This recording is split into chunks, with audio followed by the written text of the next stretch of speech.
بسم الله الرحمن الرحيم السلام عليكم ورحمة الله تعالى وبركاته داوديال مر walba caalamka ka joogtaan kula soo dhawaada mar kale barnaamijkii caafimaadka oo toddobaad xilligan oo kale idinkaga yimaada magaalada Nairobi barnaamijkan si gaar ah wuxuu idinkaga imaanaya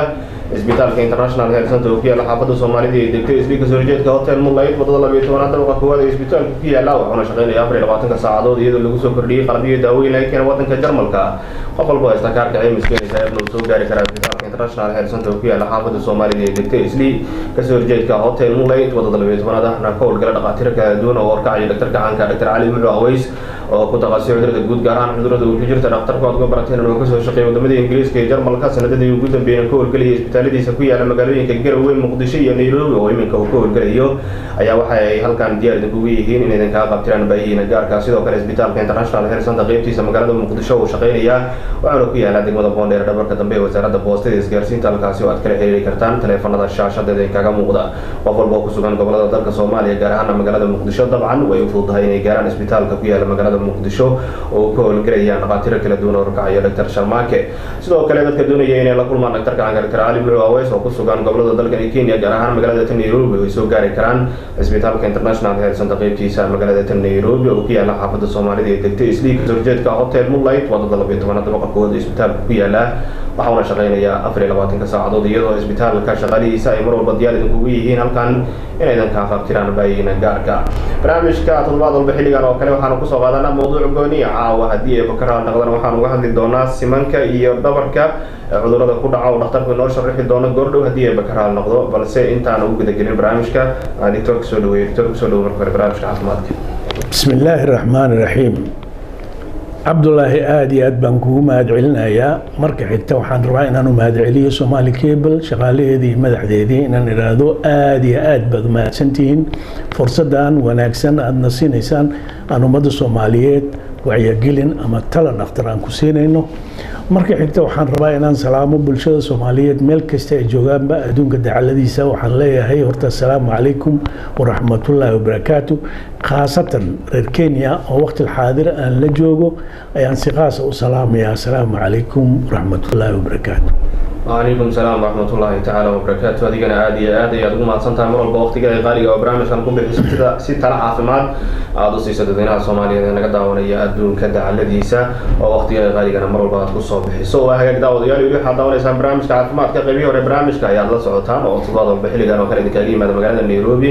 برامج كسيكان أو حدي كاجي مانا يا سبيتال إنترناشنال هيلث سنتر قيمتي مقالة نيروبي كراهن حافظ إسليك زوجات كهوتيل مولايت وطلع بيت فانا دوقة قوة سبيتال كي على فانا شقينيا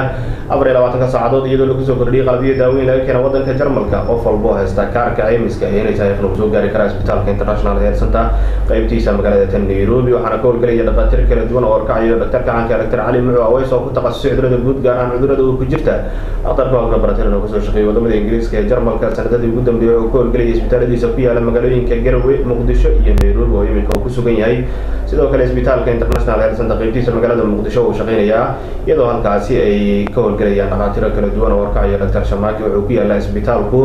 degmada Boondheer dhabarka dambe wasaaradda boostada isgaarsiinta halkaasi oo aad gaari kartaan ama wixii faahfaahin oo intaas dheer waxaad kala xiriiri kartaan taleefanada shaashada ee kaga muuqda barnaamijkan uga hadlayno cudurada ku dhaca simanka iyo dhabarka goordhow ayaan dib isugu soo laaban doonaa balse iminka waxaan jecelahay inaan ku soo dhaweeyo qadar adeega bulshada oo ku saabsan isbitaalka International Health Center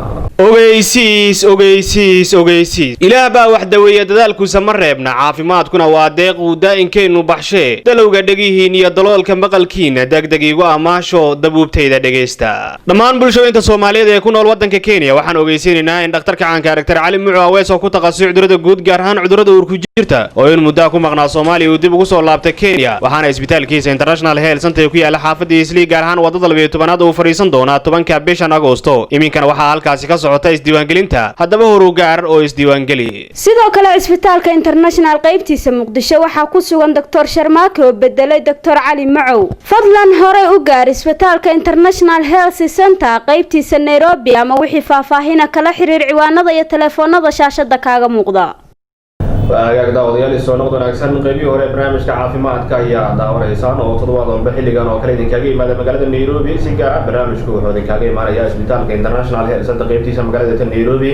كارهان حافظ الصومالي دكتي إسلي كسرجت كهوتيل مولايت وضد لبيت بنا دبقة قوة إسبيتال كويا لا وخنا شغالين يافر لبعض كساعدود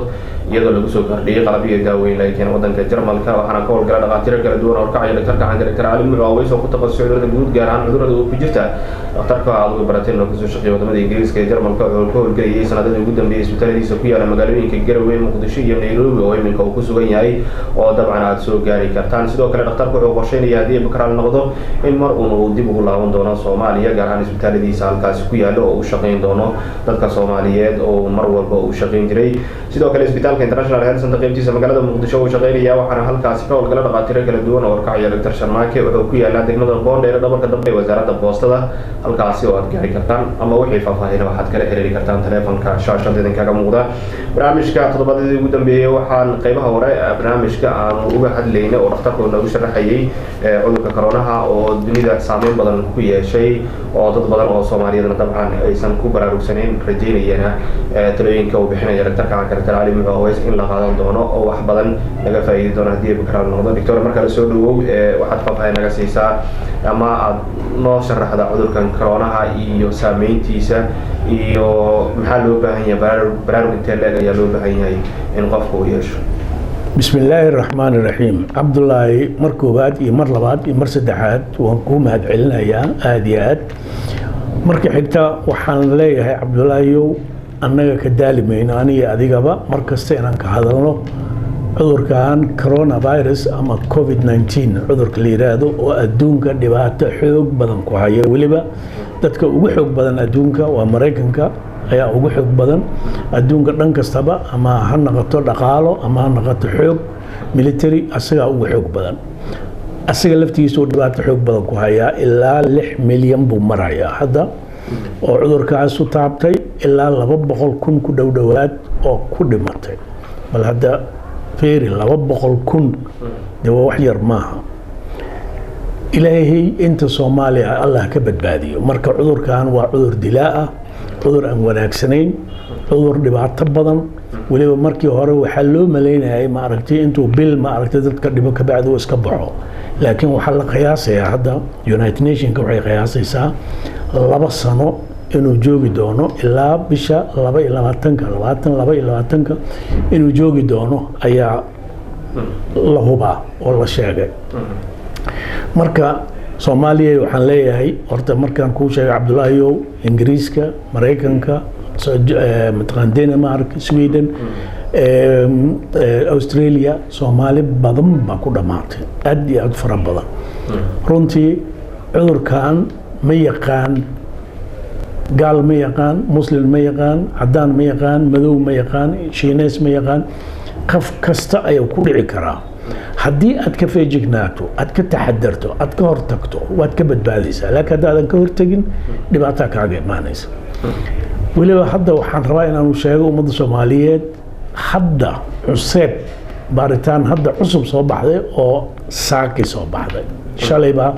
aad suuqa u soo mari saaki soo baxday waxaa la leeyahay bahalkan sanka lagu xirtaa haddaad ku xirato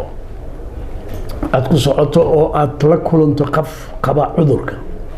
وأديك سو جار وحير بك سو جاري كرا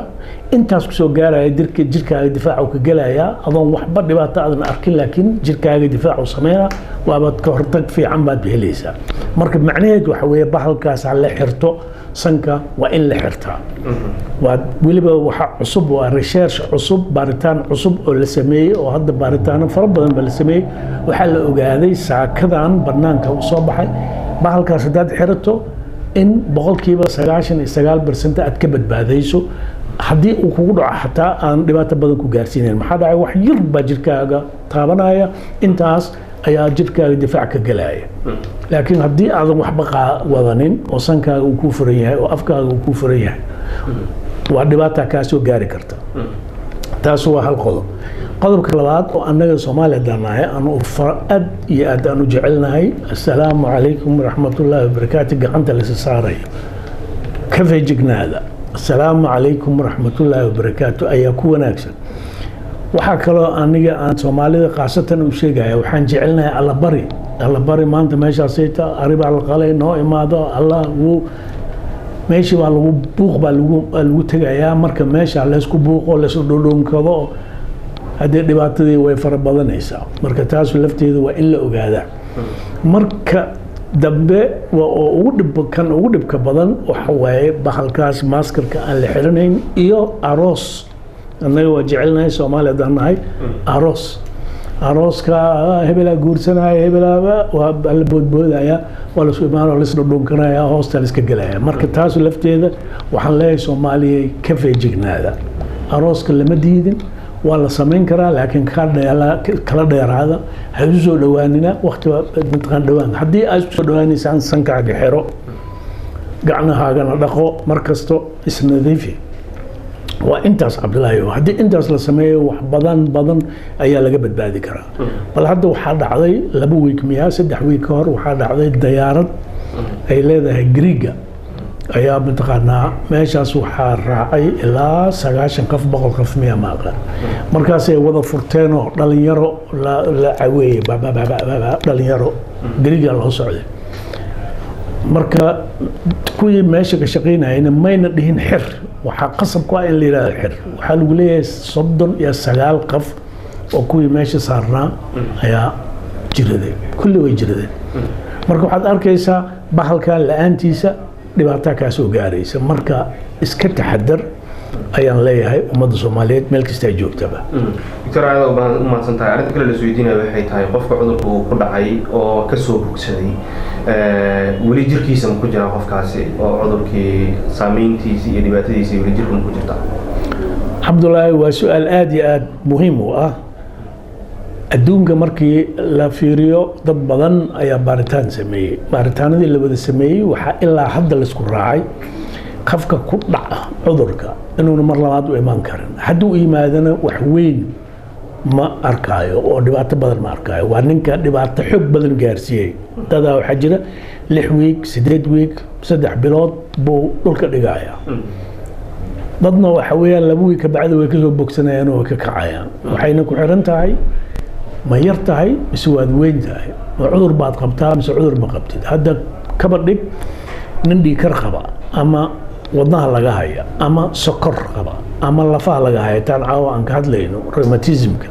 ninka qaba caloosha ninka qaba ninka beerka laga haya kan sababka laga haya kuwaas oo dhan way u nugul yihiin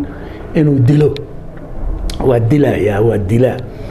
marka waxaa kaloo jira hadduu mar qofka u dhaafo 50 jir u dhaafo jirkiisa daciif ah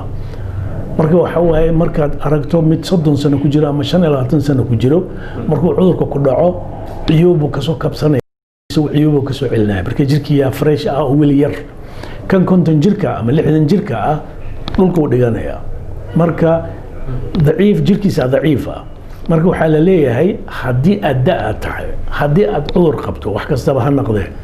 ka dheerow ilmahaaga laftigooda ka dheerow sanka ka xiro ha taabanin yayna ku imaanin yay ku dhunkanin marka waa dhibaato fara badan oo runtii jaceylkii la isku jeclaa ee wixii oo dhan baa banaanka u baxaya laakiin saas ay tahay adigii baa isbadbaadinaya waa ilaahay baa wax badbaadin kara marka waa in la isbadbaadiyaa oo laga taxadara aad iyo aad mahadsan tahay waraajinaya talooyinkaasi wanaagsan ee dhaxalgalka in dad badan ay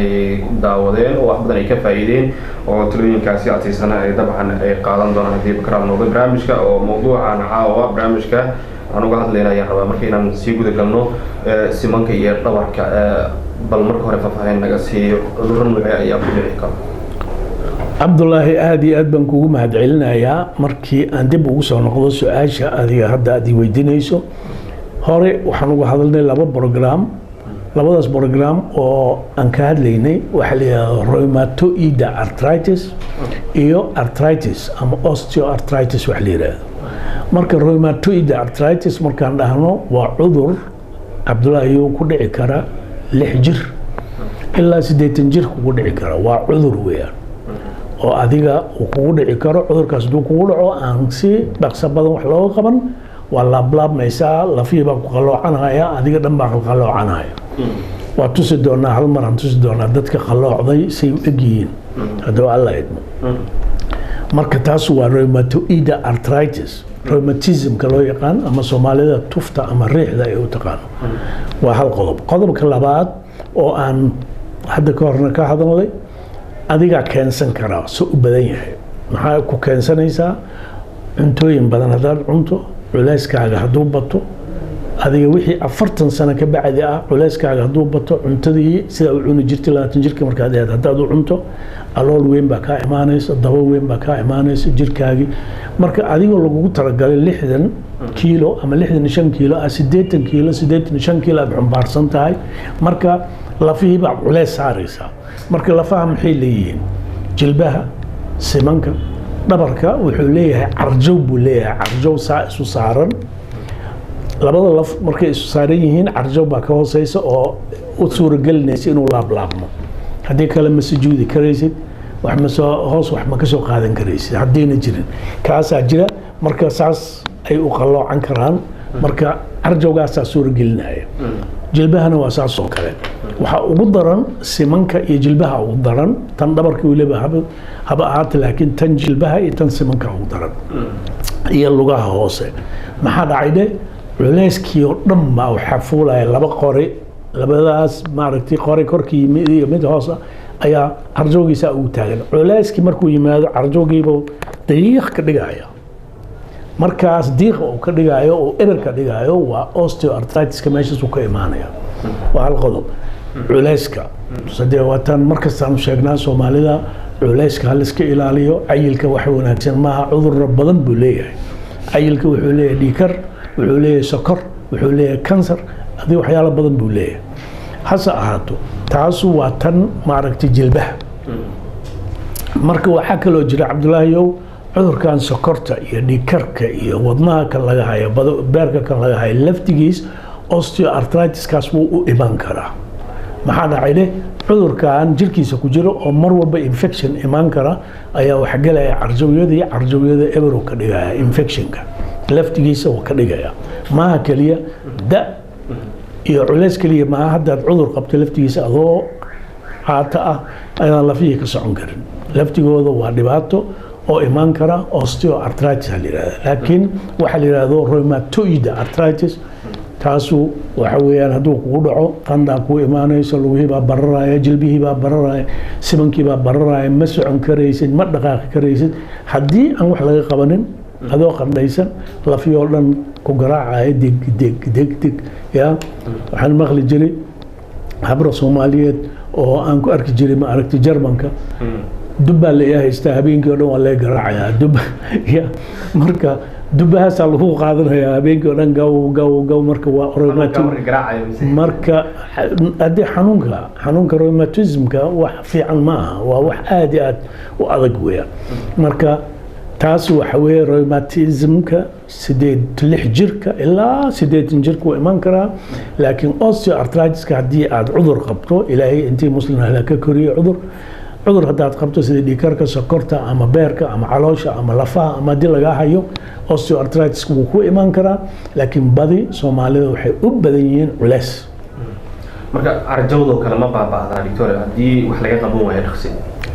haddii wax laga qaban waayo waa baaba'aysaa carjawga eberow naqanayaa qofka kursiga fariisanaa soomaalina waxay u badan tahay sariirtaba inayna kasoo kicinba habraha ama odayaasha sariirta unbaa cunto lagu siinayaa sariirta ma kasoo kici karo lafahaasaa ebera lafiya carjawgiyaa is cunay laba lafa istaawanaysa markaas waxaa keliya oo suuragal ah in la qalo oo carjaw la geliyo meesha oo mataqaanaa oo banaanka lagu suubiyey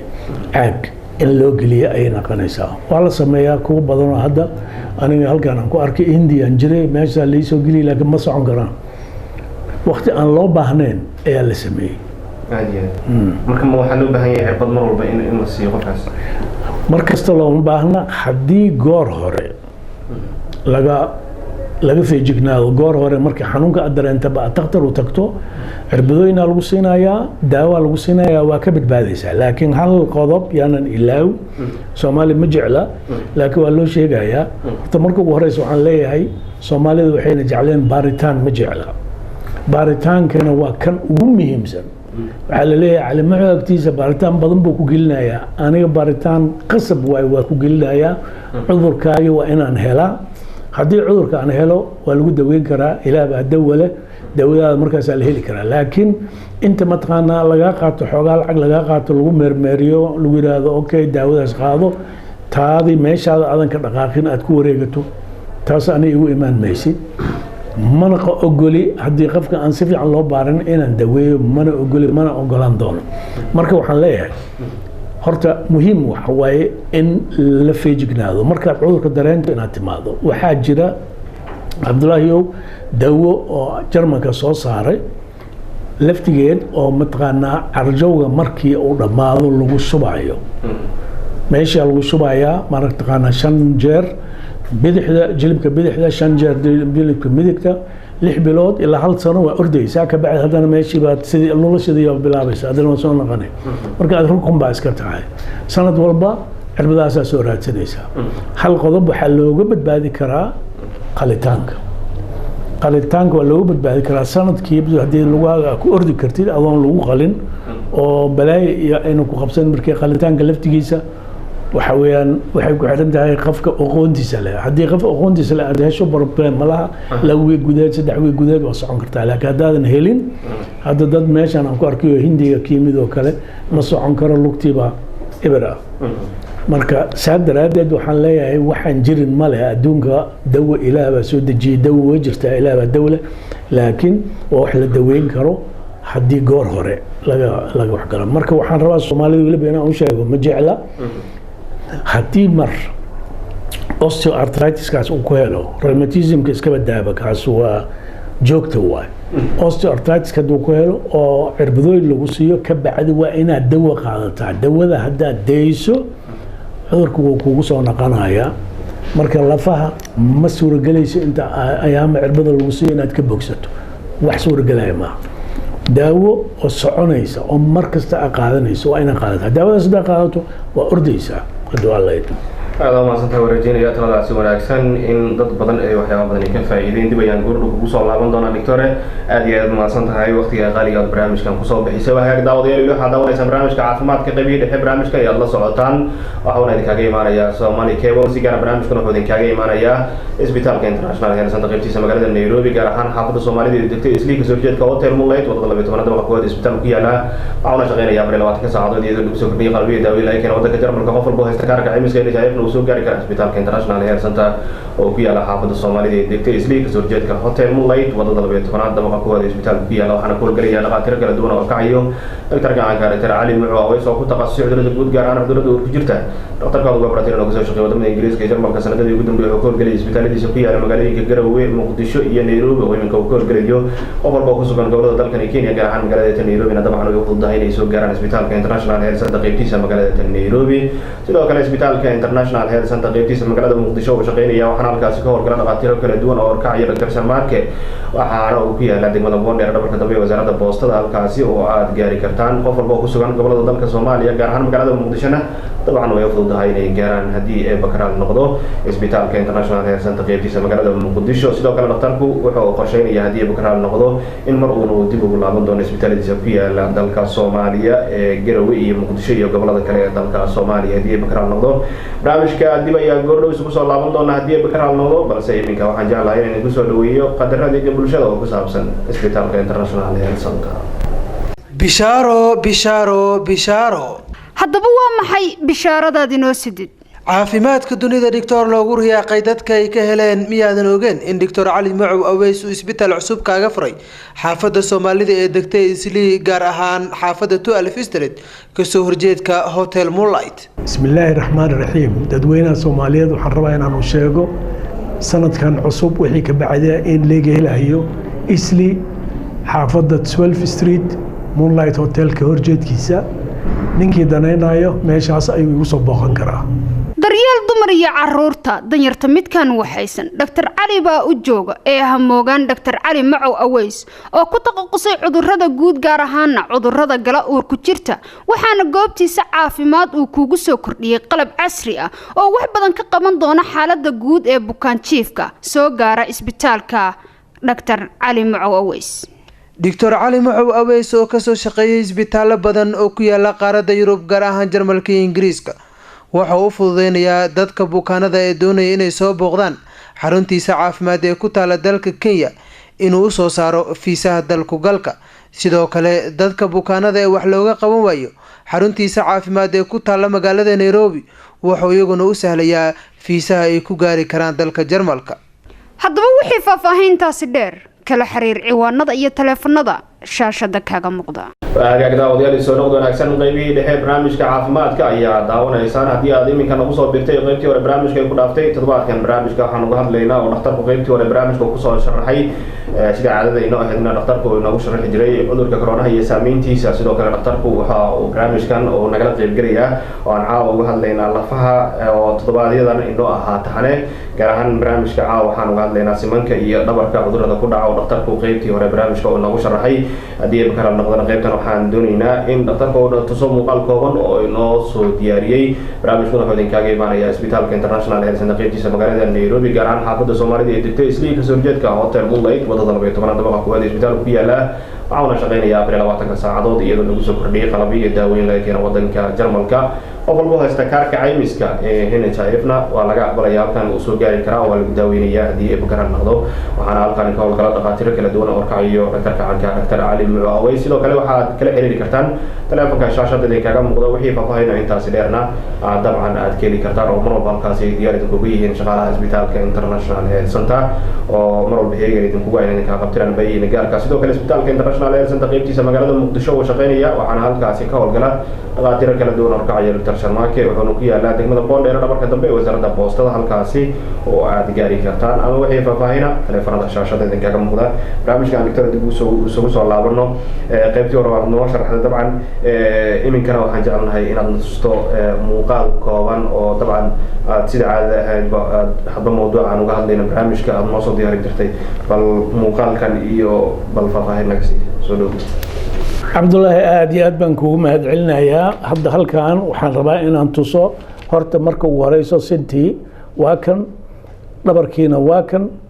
meeshaasna de sintii bay ka mid tahay ilaa halkaas cabdullaahi oo bal fiiri ilaahay mucjizadiisa meeshan culeyskii soo fuula ayaa labadaas meel horta qabsanaysa labadaas meel uu ku taagan yahay qofka bini aadamka markaad fiiriso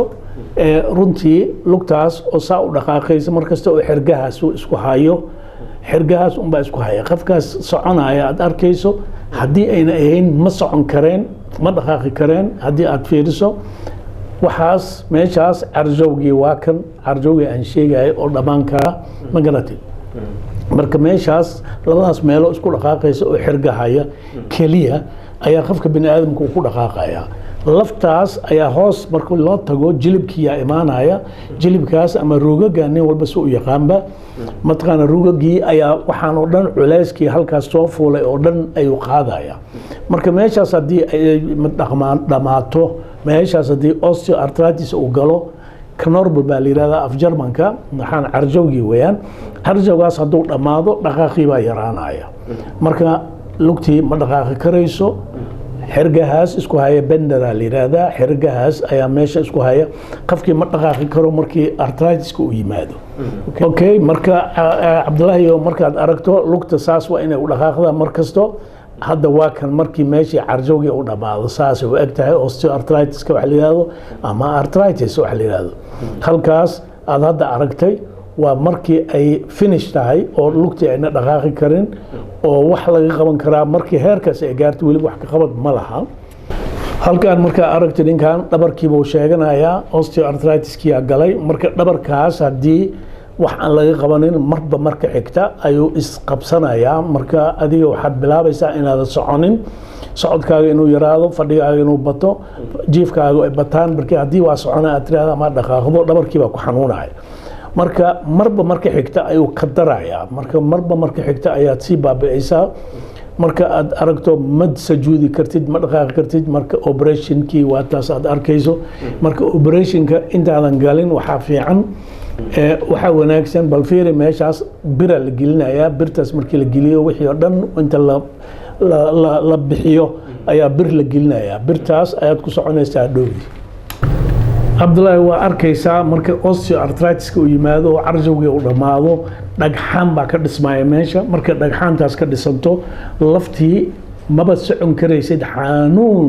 ayaadan la socon karin xanuun zaa'id ah baa ku haynaya marka ma dhaqaaqi kartid meeshii ma dhaqaaqi karto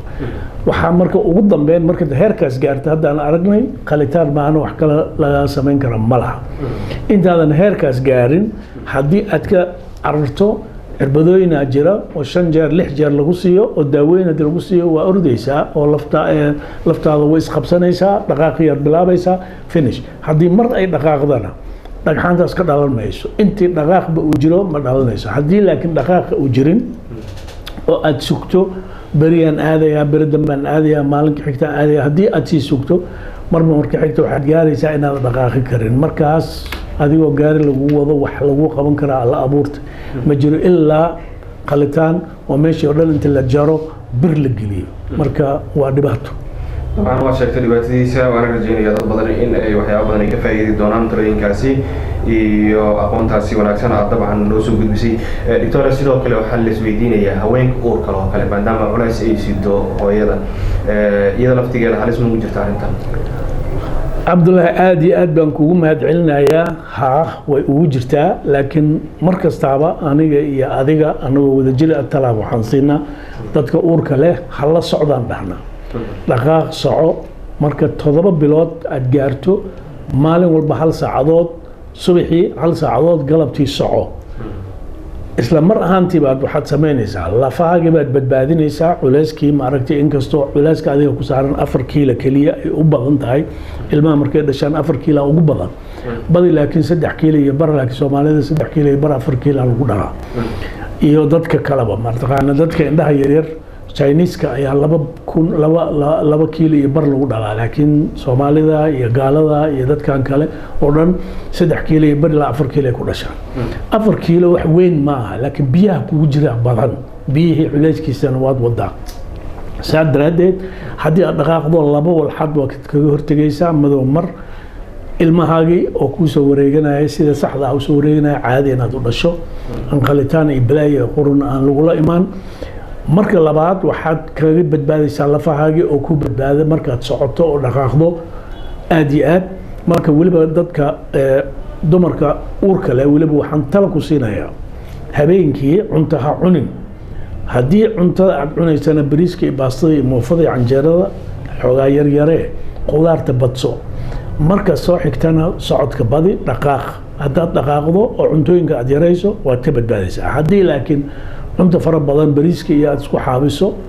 oo mataqaana dhaqaaqiina uu yaraado luga barara ku imaanaya lugahaagiiba bararaya ma socon karaysid iyo aad ku dhalaysaa marka waa dhibaato aad u maasan tahay dhinaca kale burooyin ma galaan dhabarka ama simanka cabdullaahi waa su-aal aad iyo aad u fiican buro ma way galaan dabcan sidii meel kasta buro ay u gasho ay dhabarkan u geli kartaa marka intii muslim Allah ka koriyay buradaas haday dhabarka gasho waxa way dilay u badan tahay laakiin waxaa jira carjowga dhabarka inuu soo baxo protrusia liraahda protrusia carjowga dib u soo baxay markii carjowgii uu saa u yahay oo meeshii ay dul saaran tahay ayaa dib u soo banaanka u soo baxay markuu soo baxo nervo oo dhinacaas ka socda ayuu qabsanaya kaasaadan ka dhaqaaqi karin marka maxaa ku imaanaya carjowga hadduu soo baxay waxaa lagu gartaa lugaha kabaabyo ayaa imaanaya waxaa imaanaya maaragtay cirbad inay markasta ku durayso lugahaagii hoos maaragtay ilaa lugaha hoose maaragtay jilbaha wixii ka hooseeya iyo lugahaba waxaad dareemaysaa wax ku durduraaya iyo kabaabyo iyo waxyaala la mid ah markaas waxaway xaalkaaga waa beriga dhexe waad curyaan baad naqan rabtaa ka carar meesha doctor marka maadaama arrimahan aad sheegtay dadka iskaaga shakisan cudurradan ma loo baahan yahay inay sameeyaan gym ama waxyaabo kale looga hortegi karo orod iyo qaybo noocaas cabdullaahi aad iyo aad baan kugu mahadcelinayaa su-aashan waa su-aal aad iyo aad muhiim u ah weliba soomaalida gym keliya haddii lagu ordo waxba ma sheegayo haddii gymka aad tagto waad kasii daraysaa waa fariisanaysaa maxaa dhacay le horta waa in la ogaadaa cudurkan jirkaaga ku jiro muxuu yahay markii la ogaado oo lagu qoro cirbadooyin oo lagu qoro markaas kadib ayaa jimicsi la bilaabaya aad jimicsi dhaqdhaqaaq tartiib laakiin haddii markiiba aad gasho gym iyo dhaqdhaqaaq fara badan waa sii baxaysaa dhibkaaga wuu sii badanayaa carjoogii banaanka uu soo baxayaa neervii buu dilayaa ugu dambeyntii maxaa tala caafimaad aad soo jeedi lahayd qaybtii dambe barnaamijka ayaan soo gaaray cabdullaahi mar koobaad iyo mar labaad iyo mar saddexaadba aad iyo aad baan kugu mahad celinayaa adiga khaasatan Somali Cable shaqaaleedii madaxdeedii oo adiga uu koow ah ayaan waxaan leeyahay aad iyo aad baad mahadsantihiin fursadan wanaagsan aad na siinaysaan oo waqtigiina qaaliga ah aad annagana noogu tabarucaysaan maaragtay inaan ummadda Soomaaliyeed tala dhakhtar ama wacyigelin aan ugu samayn karno marka xigta waxaan rabaa ummadda Soomaaliyeed meel kasta ay joogtaba khaasatan reer Kenya caafimaadka lagu dadaalan leeyahay meel kasta laga hayo caafimaadka wax ka qaalisan ma jiro waliba Soomaalida waxaan tala ku siinayaa baaritaan ha ka jixin baaritaan haddii lagu diro faa'iido badan baad ka gaaraysaa aniga hadda daraad meeshaan gabadha igu timid meel aan tegin malay igu tiri waxaa leegu sheegayaa gaas markasta gaas baan daldalay intaasoo daway wadataa oo waliba kit wax la yiraahdo adduun bay wadataa gabadhii waxaan iri wara dhageyso haddii waa arkay inaad cisbitaalada soo martay dhiig badan bay wadataa waxaan aniga waxaan oo dhan okay waaye ma ku caafimaadimay aniga baaritaan ku diray gabadhii markaan beerka laga hayaa marka adigoo beerka laga hayo haddii dawo lagu shubo waa ku dilaysaa waa ku dhibanaysaa beerka ma celin karo dawada waa sun dawo qaas ah oo adiga qaas ku ah in lagu siiyo mooyaane ma suuragelaysa dawo kasta ma qaadan kartid marka waxaan leeyahay Soomaaliya baaritaankana ka jixin caafimaadkana ha lagu dadaalo aad iyo aad u mahadsan tahay waa rajaynaya taladaasi dhaxalgalka ah in dad badan oo daawanaya barnaamijka ay dabcan qaadan doonaan guud ahaan daawadayaal intaasi ayaan kusoo gabagabaynaynaa barnaamijkii caafimaadka oo toddobaad walba xilligan oo kale idinkaaga yimaada magaalada Nairobi barnaamijkuna si gaar ah wuxuu idinkaaga imaanayay isbitaalka International Health Center oo ku yaala xaafadda Soomaalida ee degta Islii Surgeon Hotel Moonlight wadada 12 dabaqa kuwaad ee isbitaalka ku yaala waxaana shaqeynaya 24 saacadood iyadoo lagu soo kordhiyay qalabyo daaweyn laga kala wadanka Jarmalka qof walba haysta kaarka caymiska ee NHIF loo soo gaari kara isbitaalka International Health Center qaybtiisa magaalada Nairobi waxaana ka howlgala dhaqaatiir kala duwan oo ka caawiya dhaqtarka Dr. Ali Macow oo ku takhasusay cudurrada guud gaar ahaan cudurrada ku jirta dhaqtarka oo baratay inuu ka soo shaqeeyo wadamada Ingiriiska iyo Jarmalka sanadadii ugu dambeeyay wuxuu ka howlgalayay isbitaaladiisa ku yaala magaalooyinka Garowe, Muqdisho iyo Nairobi oo iminka uu ku sugan yahay sidoo kale isbitaalka International Health Center qaybtiisa magaalada Muqdisho oo shaqeynaya waxaana halkaasi ka howlgala dhaqaatiir kala duwan oo ka caawiya Dr. Sharmarke qof walba ku sugan gobolada dalka Soomaaliya gaar ahaan magaalada Muqdisho dabcan oo fududahay inay gaaraan isbitaalka International Health Center ku yaala degmada Boondheer dhabarka dambe ee wasaaradda boostada halkaasi oo aad kala xiriiri kartaan ama wixii faahfaahin intaas dheer waxaad kala xiriiri kartaan telefoonada shaashada ee kaga muuqda sidoo kale isbitaalka International Health Center qaybtiisa magaalada Nairobi oo shaqeynaya waxaana halkaan ka howlgala dhaqaatiir kala duwan oo ka caawiya dhaqtarka Dr. Ali Macow qof walba ku sugan gobolada dalka Kenya gaar ahaan magaalada Nairobi oo soo gaari karaan dabcan isbitaalka International Health Center ku yaala xaafadda Soomaalida ee degta Islii Surgeon Hotel Moonlight wadada 12 dabaqa kuwaad ee isbitaalka ku yaala ama wixii faahfaahin oo intaas dheer waxaad kala xiriiri kartaan telefoonada shaashada ee kaga muuqda guud ahaan barnaamijkii waa naga intaa oo aan uga hadlaynay lafaha gaar ahaan simanka iyo dhabarka barnaamijka waxay kala qayb galayaan uma celinayna waqtigiisa qaaliga barnaamijkan ku soo bixiyay dhaqtarka Dr. Ali Macow oo mar walba waqtigiisa qaaliga ku soo bixiyay barnaamijkan si tala caafimaad uga siiyo dadweynaha Soomaaliyeed oo adduunka dacaladiisa naga daawanaya dhanka farsamada iyo kaamiradu waa Ismahaan iyo Naasim Macallim aniga Cabdullaahi Ahmed Cali socodsiinay dib intaan kulmi doono barnaamijkan lamid ah dhamaanteen isku duuban waxaan idin leenahay nabadgelyo kuna soo dhawaada qadareedka bulshada oo ku saabsan isbitaalka International Health Center bishaaro haddaba waa maxay bishaaradaad inoo sidid caafimaadka dunida doctor loogu riyaaqay dadka ay ka heleen miyaadan ogeen in Dr. Ali Macow uu isbitaal cusub kaaga furay xaafadda Soomaalida ee degtay Islii gaar ahaan xaafadda 12 Street kasoo horjeedka Hotel Moonlight bismillaahi raxmaani raxiim dadweynaha Soomaaliyeed waxaan rabaa inaan u sheego sanadkan cusub wixii ka bacday in laga helayo Islii xaafadda 12 Street Moonlight Hotel ka horjeedkiisa ninkii danaynayo meeshaas ayuu igu soo booqan karaa daryeel dumar iyo caruurta danyarta midkan waxaysan Dr. Ali baa u jooga ee hamoogan Dr. Ali Macow oo ku takhasusay cudurrada guud gaar ahaan cudurrada gala uur ku jirta waxaana goobtiisa caafimaad uu kugu soo kordhiyay qalab casri ah oo wax badan ka qaban doona xaaladda guud ee bukaan jiifka soo gaara isbitaalka Dr. Ali Macow Dr. Ali Macow oo ka soo shaqeeyay isbitaalo badan oo ku yaala qaaradda Yurub gaar ahaan Jarmalka iyo Ingiriiska waxa uu fududeynayaa dadka bukaanada ee doonaya inay soo booqdaan xaruntiisa caafimaad ee ku taala dalka Kenya inuu u soo saaro fiisaha dalku galka sidoo kale dadka bukaanada ee wax looga qaban waayo xaruntiisa caafimaad ee ku taala magaalada Nairobi wuxuu iyaguna u sahlayaa fiisaha ay ku gaari karaan dalka Jarmalka haddaba wixii faahfaahintaasi dheer kala xiriir ciwaanada iyo telefoonada shaashada kaga muuqda ogeysiis ilaah baa wax daweeya dadaalkuisa ma reebna caafimaadkuna waa deeq uu daa'inkeenu baxshee dalowga dhegihiin iyo daloolka maqalkiina degdeg igu amaasho dabuubtayda dhegaysta dhammaan bulshooyinka Soomaaliyeed ee ku nool wadanka Kenya waxaan ogeysiinaynaa in dhakhtarka caanka Dr. Cali Mucu Aweys oo ku takhasusay cudurrada guud gaar ahaan cudurrada uurku jirta oo in muddo ku maqnaa Soomaaliya uu dib ugu soo laabtay Kenya waxaana isbitaalkiisa International Health Center ku yaala xaafadda Islii gaar ahaan wadada 12aad oo fariisan doona 10ka bishan Agoosto iminkana waxaa halkaasi ka socota isdiiwaangelinta haddaba horu gaar oo isdiiwaangeli sidoo kale isbitaalka International qaybtiisa Muqdisho waxaa ku sugan Dr. Sharmaake oo bedelay Dr. Cali Mucu fadlan hore u gaar isbitaalka International Health Center qaybtiisa Nairobi ama wixii faahfaahin kala xiriir ciwaanada iyo telefoonada shaashada kaaga muuqda